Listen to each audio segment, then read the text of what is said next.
எதிர்க்கட்சிகளை சார்ந்தவர்களின் கருத்துக்களை ஒரு பொருட்டாகவே மதிக்கவில்லை என்பதை விட அவர்களை எல்லாம் வெளியேற்றிவிட்டு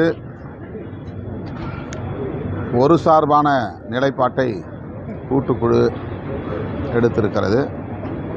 அதன் அடிப்படையில் வக்ஃப் திருத்த சட்ட மசோதாவை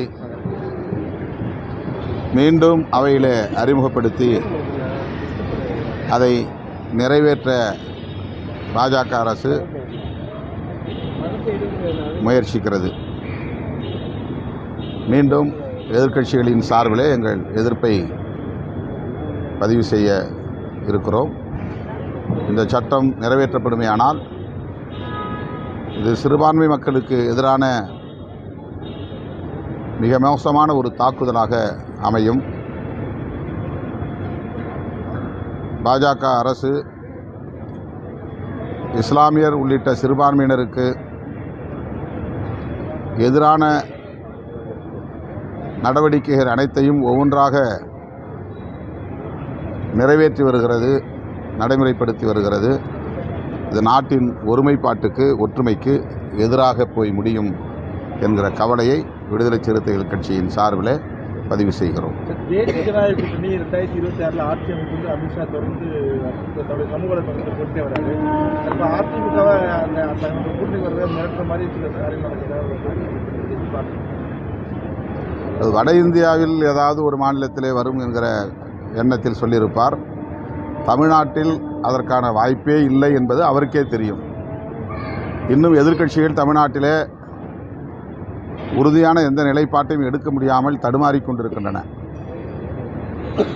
அதிமுகவும் இன்னும் ஒரு அணியை உருவாக்கவில்லை, பாஜகவும் ஒரு அணியை உருவாக்க முடியவில்லை. புதிதாக கட்சி தொடங்கியிருக்கிற நடிகர் விஜய் அவர்களும் ஒரு உறுதியான நிலைப்பாட்டை எடுத்ததாக தெரியவில்லை.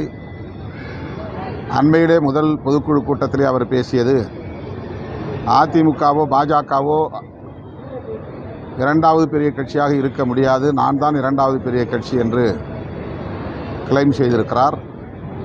ஆக பாஜக, அதிமுக, தவேக ஆகிய 3 கட்சிகளுக்கும் இடையிலே இரண்டாவது கட்சி யார் என்பதிலே தான் இப்போது தமிழ்நாட்டில் போட்டி நடந்து கொண்டிருக்கிறது. இந்த சூழலில் தேசிய ஜனநாயக முன்னணி ஆட்சி அமைக்கும் என்பது நகைச்சுவையாக இருக்கிறது. மராட்டிய மொழி தான் பேசணும், அது முன்னுதாரணமாக தமிழ்நாடு திகழ்வது தைரியமாக இருக்கிறாங்க.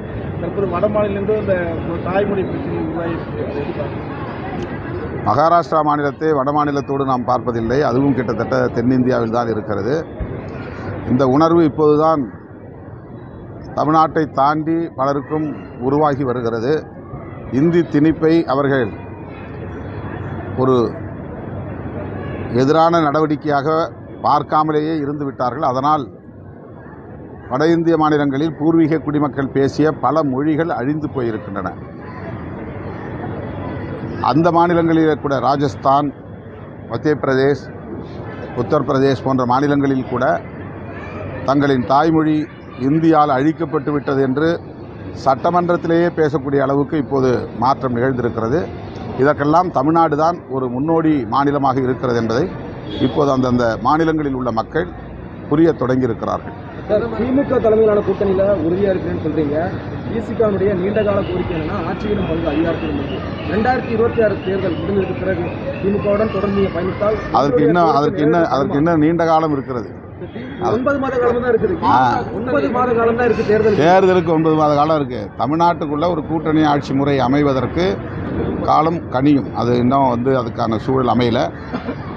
திராவிட கட்சிகளில் குறிப்பாக திமுக, அதிமுக ஆகிய 2 கட்சிகளில் ஒரு கட்சி இன்னும் பலவீனப்படுகிற போதுதான் இந்த கோரிக்கை வலுவாக மாறும். திமுக கூட்டணி ஏறக்குறைய 9 ஆண்டு காலமாக ஒரே கூட்டணி வலுவாக இருக்குது.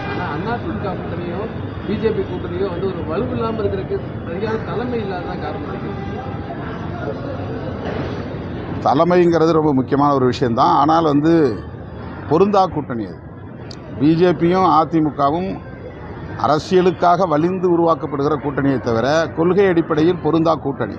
அதனால் அவர்களால் தொடர்ந்து பயணிக்க முடியவில்லை.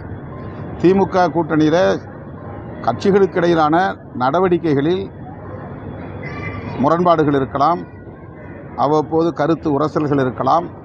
ஆனால் அடிப்படையான கொள்கைகளில் அனைவருக்கும் ஒருமித்த பார்வை இருக்கிறது. ஒரே நேர்கோட்டில் இருக்கிறோம். ஆகவே இந்த கூட்டணியில் ஒரு வலு இருப்பதை, உறுதிப்பாடு இருப்பதை நம்மால் காண முடிகிறது.